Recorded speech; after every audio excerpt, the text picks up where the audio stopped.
Hello everyone, welcome to Meha's wonderful garden. आज का मेरा पौधा है गुलदाउदी का पौधा। अगर आपके प्लांट में कलियां बन चुकी हैं तो उनको कौन सा फर्टिलाइज़र देना है जिससे वो कलियां बड़ी बड़ी सी हों और ढेर सारे फ्लावर बड़े साइज़ के निकलें।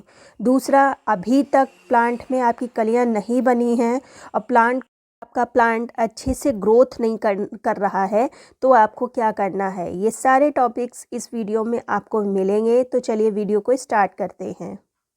लास्ट सितंबर में लगाई हुई ये सारी कटिंग्स देखिए, अब सब पर छोटी छोटी सी कलियां आ चुकी हैं। तो अगर आपने भी इसी दरमियान कटिंग लगाई होगी सितंबर या लास्ट सितंबर, तो आपके भी प्लांट में कलियां बन चुकी होंगी। ये जो आप प्लांट देख रहे हैं ये मैंने अभी रिसेंटली ही सैपलिंग इसकी ऐड करी है। बाकी मैंने कम से कम 7-8 जो प्लांट्स हैं इन सब की मैंने कटिंग ही लगाई थी लास्ट सितंबर में। सब पर कलियां खूब अच्छे से बन चुकी हैं और नीचे से भी ग्रोथ हो रही है। तो सबसे पहली बात, अगर आपके प्लांट में ग्रोथ नहीं हो रही है तो आपको क्या करना चाहिए। प्लांट की ग्रोथ के लिए सबसे ज़्यादा ज़रूरी होता है कि उसके प्लांट की जो रूट है वो अच्छे से काम करे। प्लांट की रूट तभी अच्छे से काम करती है जब उसकी मिट्टी अच्छी होती है। तो मैंने पहले ही वीडियो में बताया था कि जब भी प्लांट जो सीजनल प्लांट होते हैं उनकी जो मिट्टी बनाई जाती है वो काफ़ी रिच बनाई जाती है। मैंने जैसे इसकी मिट्टी बनाई थी उसमें मैंने जितनी मिट्टी थी उसकी आधी जो कंपोस्ट होती है उसको, और कंपोस्ट का 1/3 जो कोकोपीट होता है, ये कोकोपीट ही मेरे पास था, धान की भूसी नहीं थी।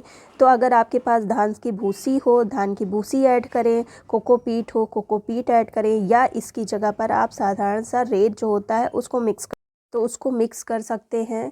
अगर आपने इस तरह से मिट्टी बनाई है, अच्छी मात्रा में कंपोस्ट भी मिलाया है, रेत भी मिक्स किया है, लेकिन फिर भी प्लांट अच्छे से ग्रोथ नहीं कर रहा है, तो आप पानी बहुत ही संभाल के डालिए। कभी कभी क्या होता है, लगातार मिट्टी गीली बनी रहती है जिसके कारण इसकी रूट अच्छे से काम नहीं करती। और साथ ही साथ पानी का ध्यान रखें और इनको फुल सनलाइट में रखें। आप देख रहे होंगे ये मेरे सारे पौधे फुल सनलाइट में रखे हैं, सीधी धूप इन पे लगती है। प्लांट और 1-2 प्लांट जो थोड़ा सा प्लांट की शेड में आ गए हैं उनकी ग्रोथ थोड़ी सी कम हो गई है। तो जितना अच्छा आप इनको धूप देंगे उतनी ही अच्छे से ये ग्रोथ करेंगे। जैसे कि आप मेरा ये वाला प्लांट देखिए, इसके आगे मेरा गेंदे का प्लांट आ गया है ये, और इसके पीछे एक प्लांट रखा है। तो इस पे इतनी अच्छी ग्रोथ नहीं हुई है, बस आगे ही आगे ग्रोथ है, पीछे ग्रोथ नहीं हो पाई है। तो इसका मेन कारण है कि इस पे सनलाइट नहीं अच्छे से पड़ पाई है। तो प्लांट के लिए सनलाइट बहुत ही ज़्यादा ज़रूरी होती है। तो पानी का ध्यान रखें, साथ ही साथ सनलाइट भी पड़नी बहुत ही ज़्यादा ज़रूरी होती है। ग्रोथ के लिए तो होती ही है, साथ ही साथ कलियां भी उसी के कारण बनती हैं। अच्छे से सनलाइट होगी तभी, अगर सनलाइट अच्छे से नहीं पड़ेगी तो फिर इस पर मिलीबग है, जो ब्लैक कलर के एफिड्स हैं वो सब लग जाएंगे। तो वहाँ पर रखें जहाँ पर खूब अच्छे से इनको धूप लगे। अब बात कर लेते हैं, अगर आपके प्लांट में कलियां बन चुकी हैं तब आपको क्या काम करना है। सबसे पहले बात, कलियां अगर बन चुकी हैं तो आप अपने प्लांट की अच्छे से देखभाल करें। किसी भी तरह का कोई पेस्ट लगा हो तो उसका समाधान करें। इस वक्त ब्लैक कलर के जो इफिड्स होते हैं वो बहुत ही ज़्यादा कलियों पर लग जाते हैं। जैसे कि इधर आप टिप देख रहे हैं, यहाँ पर ब्लैक कलर के इफिड्स लग जाते हैं। मैं तो रेगुलर इन पे देखती रहती हूँ, तो ज़रा सा भी कुछ ऐसा होता है तो पानी से सिंपल सा स्प्रे कर देती हूँ। तो अगर प्रॉब्लम नहीं ज़्यादा है तो सिर्फ पानी से ही काम चल जाएगा। अगर बहुत ही ज़्यादा मिलीबग या ब्लैक कलर के इफिड्स लगे हैं तो फिर नीम ऑयल का इस्तेमाल आप करिए। और जो काम की चीज़ है, कलियां बनने के बाद आप अपने प्लांट की में एक स्टिक ज़रूर लगा दें, क्योंकि कलियां जब फ्लावर धीरे धीरे निकलने लगते हैं तो ऊपर ही इसके फ्लावर निकलते हैं, जिसके कारण ये प्लांट थोड़ा सा भारी हो जाता है और इसकी जो स्टम होती है वो बहुत ही पतली होती है, तो जिसके कारण ये झुक जाता है या कभी कभी स्टम से ही टूट जाता है। इस तरह की स्टिक हो चाहे बांस की स्टिक हो, पतली पतली सी स्टिक्स जो प्लांट में ज़रूर बांध दें, जिससे प्लांट का जो लुक होता है वो भी अच्छा लगता है और जब फ्लावरिंग होगी तब भी प्लांट बहुत ही सुंदर लगेगा। तो इस तरह से कर सकते हैं। अब बात कर लेते हैं फर्टिलाइज़र की। तो अगर आपके प्लांट में ग्रोथ नहीं हो रही है तो उस तरह का फर्टिलाइज़र मैं बताऊंगी। अगर कलियां निकल चुकी हैं तो आपको कौन सा फर्टिलाइज़र देना है, ये दोनों ही तरह के फर्टिलाइज़र एक ही फर्टिलाइज़र में आपको बताऊंगी। तो सबसे पहले तो हम देखिए 2 ग्लास हमने पानी लिया है और सबसे पहले जो सरसों की खली होती है उसका यूज़ किया है।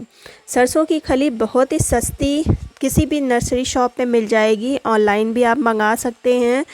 तो इतनी सरसों की खली 2 ग्लास पानी में डाल के लगभग 2 दिन के लिए रखना है। अभी धूप निकल रही है तो मैंने 2 दिन के लिए रखेंगे। अगर धूप निकलना बंद हो जाए, जैसे बदलिया हो या कोहरा लगातार पड़ रहा हो, तब हम इसको 4 दिन के लिए रखेंगे। तो अब हम जो दूसरी चीज़ डालेंगे तो देखिए, अगर आपके पास है तो डालिए, अगर नहीं है तो सरसों की खली कंप्लीट फर्टिलाइज़र है।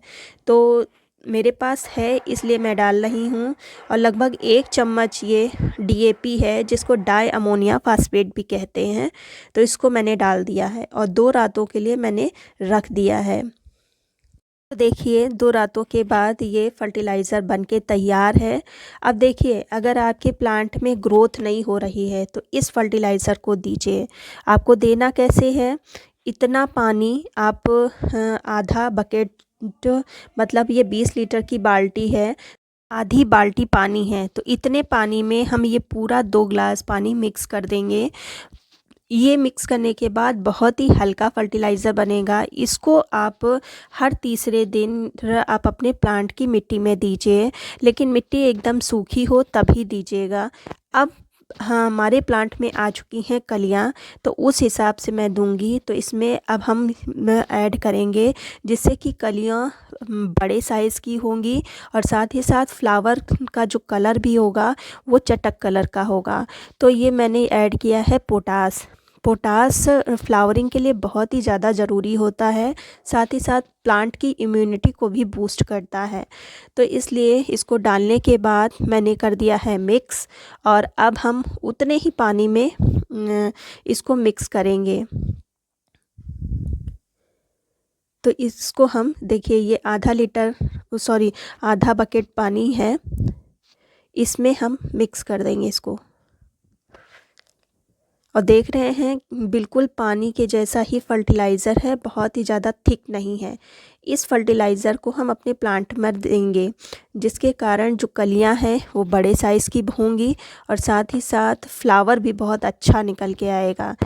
कभी कभी देखा होगा, फ्लावर तो निकलता है लेकिन वो बहुत जल्दी फेड हो जाता है। तो कुछ न्यूट्रिएंट ऐसे होते हैं जिनकी कमी के कारण ऐसा होता है। तो अब डालना कैसे है, ये 12-12 इंच के पॉट में लगे हुए ये गुलदाउदी के प्लांट हैं। तो मैंने देखिए आधा आधा मग सभी प्लांट में दिया है, इतना इतना देना है। और ये जो पोटेशियम युक्त जो पानी है, इसको हम 10 दिन में एक बार ही देंगे। तो इस तरह से हम सभी गुलदाउदी के प्लांट को दे देंगे। और अगर आपके प्लांट में ग्रोथ नहीं हो रही है तो आप पोटाश को नहीं यूज़ करें, सीधे सरसों की खली का ही पानी प्रयोग करें। उम्मीद करती हूँ वीडियो पसंद आया होगा। अगर आया है तो लाइक कर दीजिए, सब्सक्राइब कर लीजिए। मिलते हैं फिर किसी वीडियो में नई जानकारी के साथ, तब तक के गुड बाय।